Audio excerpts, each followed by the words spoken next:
Hi YouTube, how are you? Welcome back. If you are new here, my name is Tiffany. I am a doctoral candidate currently working on finishing up chapters 4 and 5 of my dissertation in the next 11 days to have a draft to my committee to get feedback on the content, and then in the spring semester I will be sending that off to quality assurance, defending my dissertation hopefully by the end of January. Cross your fingers for me that all this hard work pays off, and then that will put me right on track to graduate in May, and it will be Dr. Marlowe in the house, which I am so excited about, but also overwhelmed, stressed, all the things. Check out my dissertation vlogs up there somewhere and you can go along on that journey with me.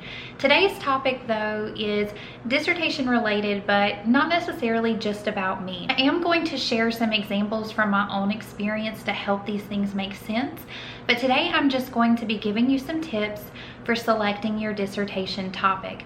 Now, this process is going to look a little bit different for everyone depending on your content area and all of those things.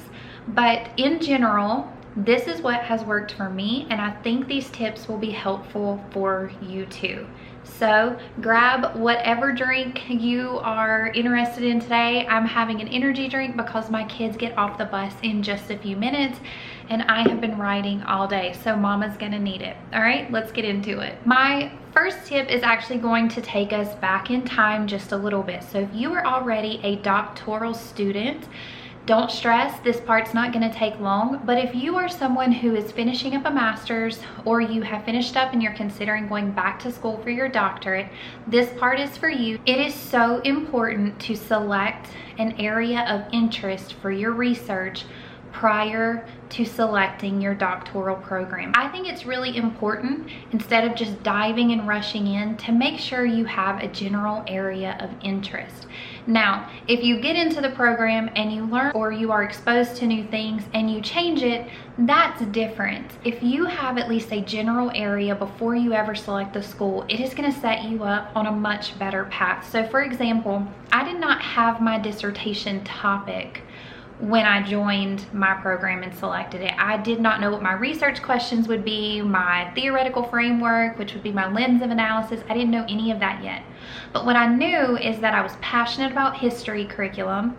I was passionate about historical thinking skills, so primary source analysis in the K-12 classroom, and women's representation. I knew that whatever my research was, it would be utilizing these 3 areas of interest. And so when I was looking for schools and I was looking at the professors within these programs, that helped me make my decision. Now we have applied to the program, we have been accepted, and we have a general interest area, but it's huge. This is the part that I think you may not think about before you get in the program, but then when you have to, you realize it can be very challenging to narrow it down. And the more narrow your topic, the easier it is to make sure that you have strong alignment throughout, from your research questions to your framework, your problem, your purpose, your design. All of that needs to be thoroughly connected to each other to have a strong dissertation.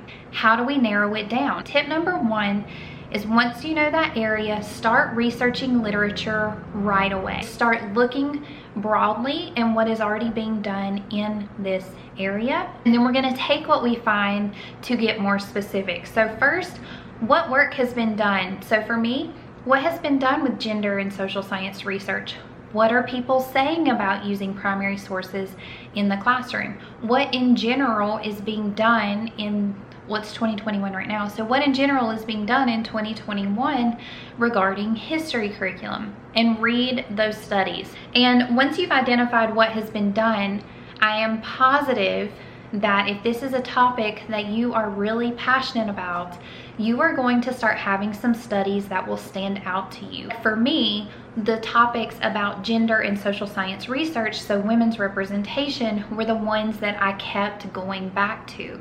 And that's when I knew this is the part that really sparks my interest. Once you've narrowed it down just a little bit more, so gender and social science research is still huge, but I've narrowed it down a little bit. And so then what I want to know is, how long has work been done in this area? As you're looking, you want to go back as far as you can, all the way to the present. So what I was surprised to find was that there were over 50 years of research that had been conducted about women's representation in history curricula, which makes sense. The second wave of feminism happened at about the same time that this research area kind of took off, and we had some big studies come through. And then it's been done consistently since then. And that was really important for me to know, because it meant that many other people were identifying this as an issue in need of being addressed, and that despite all of this work, the progress was very slow and it needed to be addressed again in a new way. That is something else, is you're looking at how it has changed over time. So the studies that were done in the 70s in my interest area are not the same as the studies that are being done today in your 2019-2021 studies in gender and social science curriculum. The lens of analysis and what is being addressed is shifting. So you want to note those changes. We want to see what's been done over time, but we really want to identify how it's evolving. From there, what you want to look at are who are those standout voices, because sometimes somebody will just do a one-off study and it's a good study, there's nothing wrong with it, but then they never do anything else. But then there's other people who you see their names repeatedly. And not only are you seeing their work repeatedly, you're seeing it cited by other people repeatedly. Those are the voices you want to pay attention to. You want to look at the sources that they're using in their articles, their keywords, the topics, everything they're doing. Look at it and determine what are they focusing on. Along with that, what kinds of studies have been conducted? Are they quantitative, qualitative, mixed methods? Are they doing action research? Are they doing mostly case studies? If you're looking at curriculum like I was, I wanted to know, are you looking at the standards? Are you looking at the textbooks? Are you talking to teachers? Are you talking to students? Are you doing all of these things? How are you getting your information? What are you focusing on? And you also want to look at their lens of analysis. So are they doing this through a behavioral theorist? Are they looking at this through a critical lens? Is it feminist theory, or is it critical feminist theory, or are they looking at it through intersectionality? There's so many lenses that are possible, and you want to be taking note of that. The thing to remember here is research is a community, and we build on each other. So you're not out there just doing this all on your own. There are other people that you are going to be joining into their area, and you want to make sure you know what they've done. You can critique it or you can pull ideas from it, but you want to know what they've done, and you want to know, how can I help this community become better? How can I add more knowledge to it? Along with that, make sure you're taking notes of keywords and phrases, and very importantly, read the future recommendations section. So don't just get through and skim through the study and leave. Look at what their limitations were. So what challenges did they face that impacted their data collection or analysis? And then based on that, what did they say needed to happen in the future? So maybe they identified something new in their data, but it wasn't necessarily a part of the study they were conducting, so they give you a future recommendation for a study that needs to occur so that that can be explored more deeply.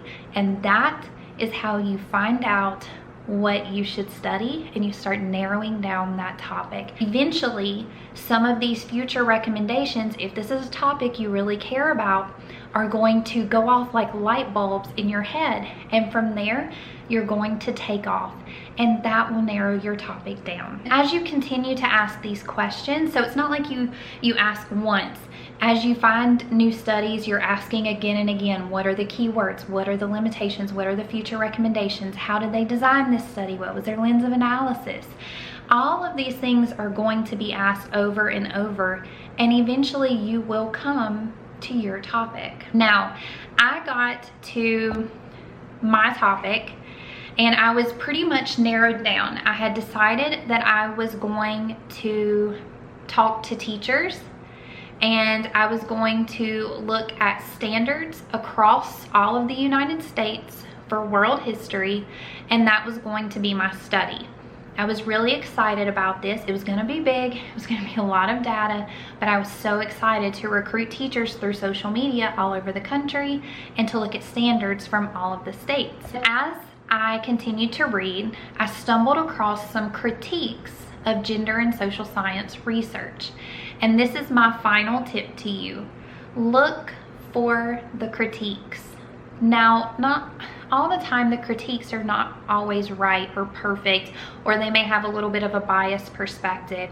But some of these critiques can be really powerful because they are taking the time to look at a huge range of studies in an area and say, you know, this is really what's missing that we need to improve our field to make our research stronger. A critique that I found across the span of many years from several different people in my area was that most of the curriculum research regarding gender and history curriculum focused on textbooks alone or standards alone. But there was rarely ever any study that dug deep into a single case and really looked at all of the elements. So these are the standards, this is the framework, these are the textbooks, these are the teachers, and really digging into a case to build it out. Because you don't teach a class on standards alone, or the framework alone, or textbooks alone. It all plays into it, and teachers are a very important part of that as well. So from there, my study narrowed even more, and I selected a single course in a single state so that I could dive more deeply. So not only was I addressing women's representation through a critical lens, so I want to make sure I'm describing the identities of the women included, not just count how many women are included, so that we can have a real critical conversation about, as more women are included, which women are being included and how are they included. But I'm also meeting one of those major critiques by looking at all pieces of the puzzle for a specific curriculum set. So I hope this helped.